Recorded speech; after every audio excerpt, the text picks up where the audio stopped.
یہ جو 9 مئی کو واقعہ ہوا جب عمران خان صاحب کو گرفتار کیا گیا،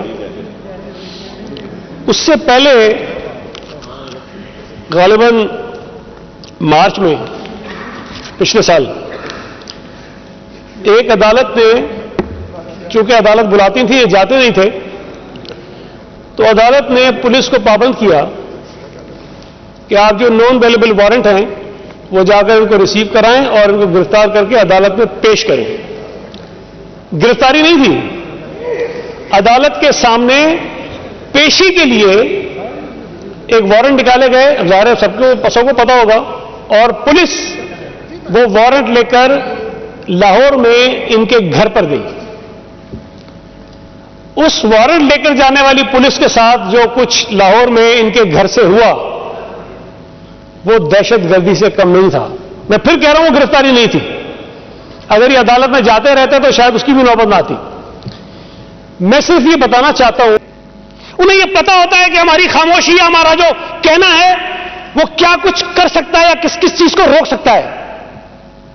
آصف علی زرداری صاحب نے 2 الفاظ کہے، اس ملک میں لگی ہوئی یا لگائی ہوئی جو آگ تھی وہ کنٹرول میں آ گئی۔ اب تصور کریں اگر وہ نہ کہتے تو شاید وہ آگ کتنی پھیلتی، مجھے نہیں پتا کیا کیا کچھ ہوتا۔ یہاں یہ صاحب گرفتار ہوئے تھے، اور اس ملک کی سیاسی تاریخ میں مجھے بتائیں کہ کون سا پولیٹیکل لیڈر ہے جو گرفتار نہیں ہوا؟ کس کو سزائیں نہیں ہوئی ہیں؟ یہ تو گرفتار ہوئے تھے، اسے سزا بھی نہیں ہوئی تھی ابھی۔ وہ کہتے ہیں اس لاڈلے کو کوئی پکڑے بھی نہ، وہ اس ملک کی تباہی کرتا رہے، IMF کو خط لکھتا رہے، وہ یا اپنے فائنانس منسٹر کے ذریعے یہ کہلواتا رہے کہ اس ملک کی معیشت کو سدھرنے مت دینا، برباد ہونے دو۔ وزیر اعظم ہوتے ہوئے IMF سے کیے گئے معاہدے کی خلاف ورزی کرے، اس لیے کہ اس ملک میں مہنگائی کا طوفان آ جائے، IMF ان سے ناراض ہو جائے، اس کا جو پروگرام ہے وہ فیل ہو جائے، اس ملک کی معیشت ڈوب جائے یا رہنے والے لوگ مصیبت میں آ جائیں۔ لیکن لاڈلے کو تو تباہی چاہیے۔ یہ ناصر شاہ صاحب نے ٹھیک کہا، یہ 9 مئی کو صرف یہ عمارتوں کو جلانا نہیں چاہتے تھے، ان کو لاشیں چاہیے تھیں۔ اللہ کا شکر ہے، اس لیے کہ ہماری مرضی پہ نہیں چلتا تھا میڈیا۔ ہو گیا تو ان کو نہیں چھوڑا۔ پھر اس کے بعد سر میں عادی ہوں چیزوں کا، کوئی بات نہیں، یہ تو 10-12 ہیں۔ میں جب سٹی کونسل میں تھا 250 ہوتے تھے، تب بھی بولتا تھا میں۔ سر یہ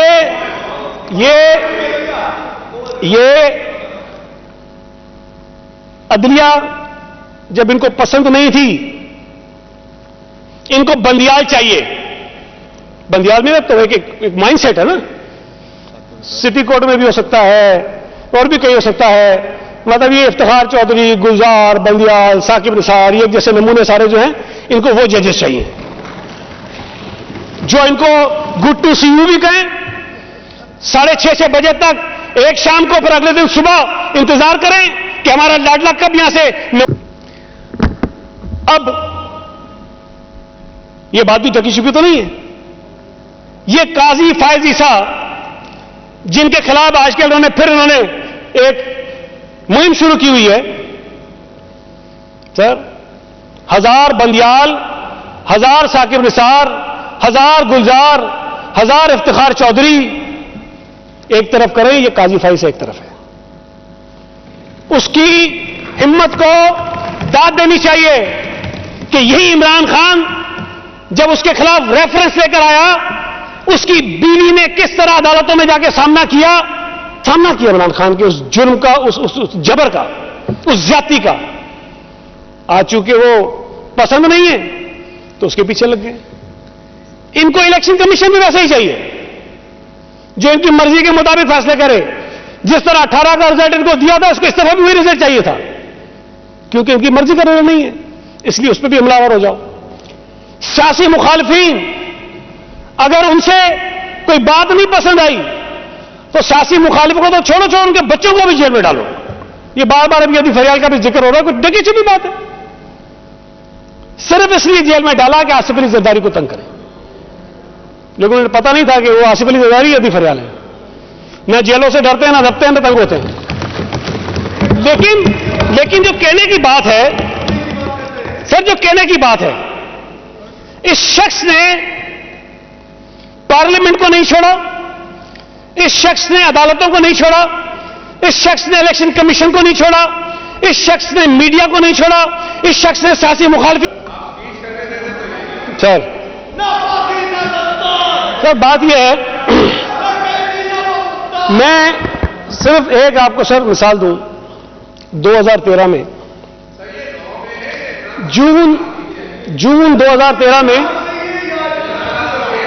بی ایل اے نے زیارت میں جناح ریزیڈنسی کے اوپر بم سے حملہ کر دیا. اب وہاں کوئی رہتا نہیں ہے. قائد اعظم محمد علی جناح کی رہائش گاہ تھی جہاں انہوں نے اپنے آخری ایام وہاں پہ انہوں نے گزارے. وہاں پر جب دہشت گردوں نے حملہ کیا تو اس سے کسی کی جان کو نقصان پہنچانے کا تو مقصد نہیں تھا. مقصد یہ تھا کہ ہم یہ میسج دیں پوری دنیا میں کہ جو لوگ اس ملک کے خلاف ہیں وہ بانی پاکستان کی رہائش گاہ کو بھی برداشت نہیں کر سکتے. وہ ایک گھر تھا، اس پہ بم مار دیا، اس کو نقصان پہنچایا. اب آپ آئیے 9 مئی کو. سر 9 مئی کے دن جب یہ سارے انہوں نے حملے کیے مختلف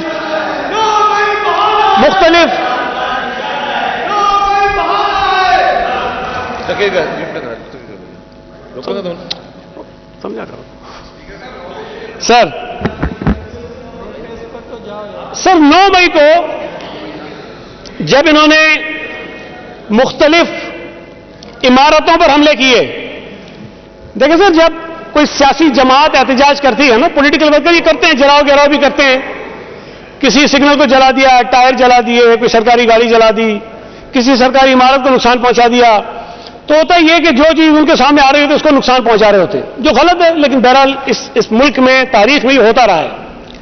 لیکن 9 مئی کی خاصیت کیا تھی کہ انہوں نے چن چن کر جو پاکستانی افواج کی انسٹالیشنز تھی، یادگار تھی شہداء کی، ان کے دفاتر تھے، ان کی بلڈنگز تھیں، چن چن کر پورے ملک میں اس کے اوپر انہوں نے دعویٰ بولا.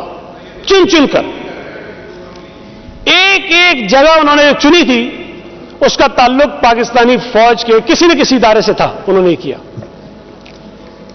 سر پاکستانی فوج کے میں نے کہا نا بہت سارے ایسے ایکشنز ہو سکتے ہیں ماضی کے جن پہ مجھے سخت اعتراضات ہو سکتے ہیں اور ہیں بھی، سب کو ہوں گے.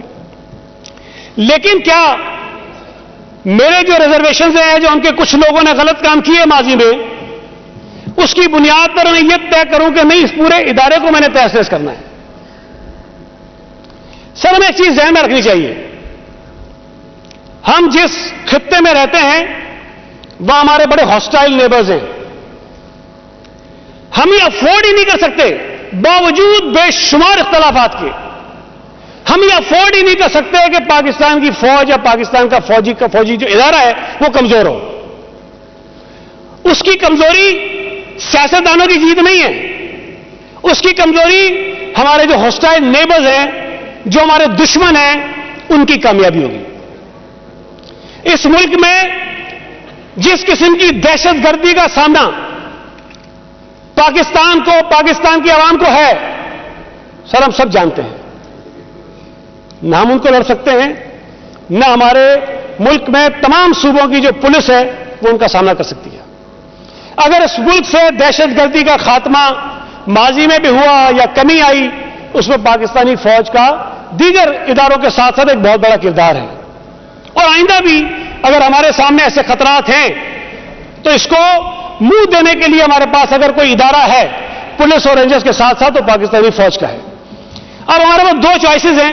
ایک یہ کہ جی پاکستان کی فوج کے کچھ ایکشنز ہیں جو مجھے نہیں پسند. دوسرا یہ ہے کہ ایک طرف ملک دشمن قوتیں ہیں، ہمارے پڑوسی ہیں، دہشت گرد ہیں، ہم کیا کریں؟ ہم اپنی سیاسی سوچ کی بنیاد پر